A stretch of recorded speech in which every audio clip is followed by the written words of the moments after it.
Although women sleep deeper than men, we struggle with falling asleep and staying asleep much more than men.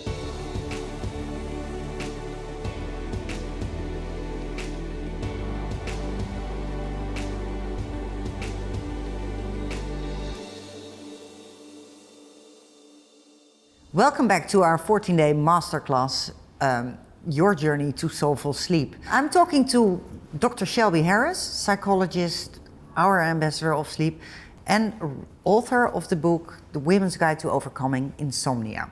Now, I felt that was a really eye-opener for me. I had no clue that women actually are more inclined to suffer from insomnia than men. Yeah, women are at a rate of 3 to 2 from women to men. Although women sleep deeper than men, we struggle with falling asleep and staying asleep much more than men. But why is that? Is that psychologically? It's a combination of 3 different things. So one is physical, or biological, shall I say. So biological, there's hormones.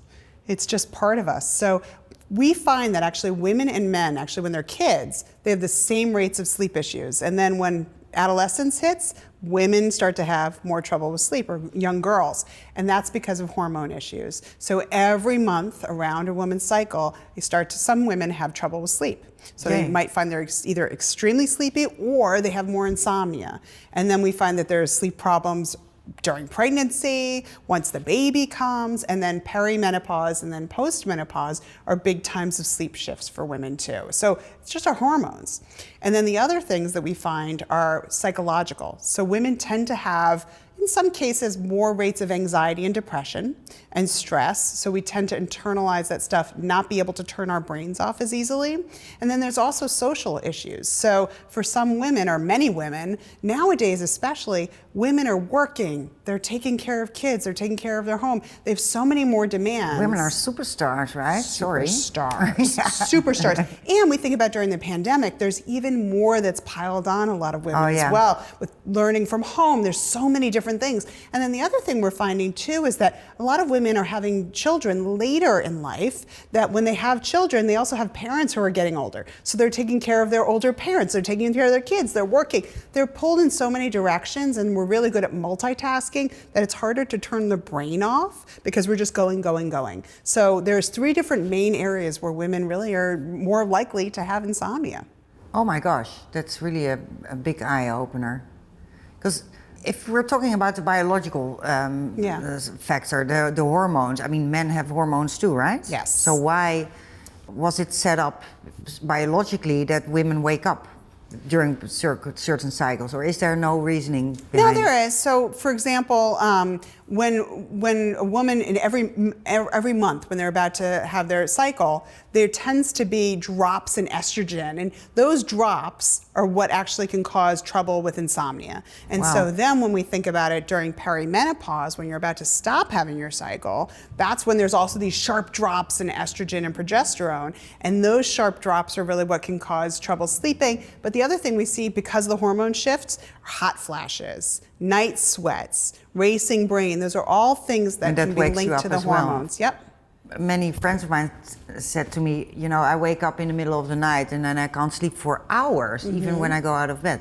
That also is a hormonal... Sometimes, yeah. A lot of times I hear this a lot. One of the reasons I wrote my book is because I had so many patients who were women in their late 30s, 40s, 50s, and it was because of that reason. And a lot of women don't think that they think that they're the only ones suffering from this. They don't talk about it. Now in our culture, I think we're talking about it more and more with perimenopause and menopause, which is wonderful. But hormones are definitely a big link to some of the problems. Is there anything we can do about that then? Yeah, there's many things. So if you have the occasional bad night here and there are things that you can look into, like all the stuff in the Masterclass that we're talking about. Exactly. There's, when we talk about your environment and cooling the environment, there's great bedding out there. There are mattress pads. There's all these great tech things that help with cooling your body so that you're not having these hot flashes as much, or that they damper them down a little bit. Yes. Or there's also technology for clothing that you wear at night. So if you wake up sweaty, there's technology that will actually wick away some of the sweat so you're not drenched at night.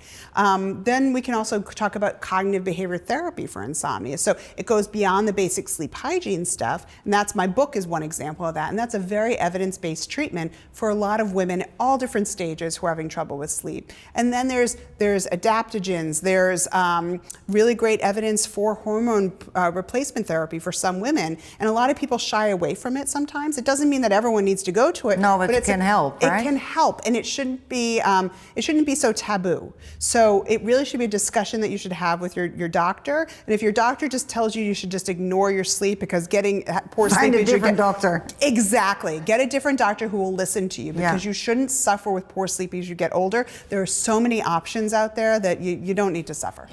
Is it also true that when you get older, you tend to sleep less hours per night? You know, that's a big myth that's out there. So as you get older, we were talking in one of the earlier classes about deep sleep, light sleep, all of that stuff that happens throughout the night. As you get older, you have less of that deep sleep. So it tends to be a little lighter. It tends to be a little bit more broken for various reasons, hormones, having to use the bathroom.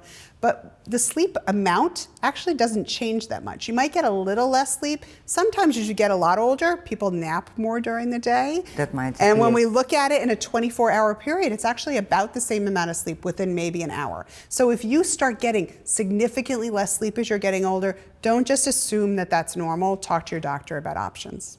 So if actually women who are watching this want to have all the deeper insights and even a bigger understanding of how it influences them, they should actually get your book. Dr. Shelby Harris, The Women's Guide to Overcoming Insomnia. Yeah. Now in our next episode, we're going to talk about sleep disorders, the difference between not being able to sleep and sleep disorder. Yeah, we're going to talk about some of the most common sleep disorders that at least I know we see in a lot of our practices here in America. And also other issues of when this basic stuff that we're talking about, if that's not enough, and when maybe you should see your doctor. Look forward. Thank you.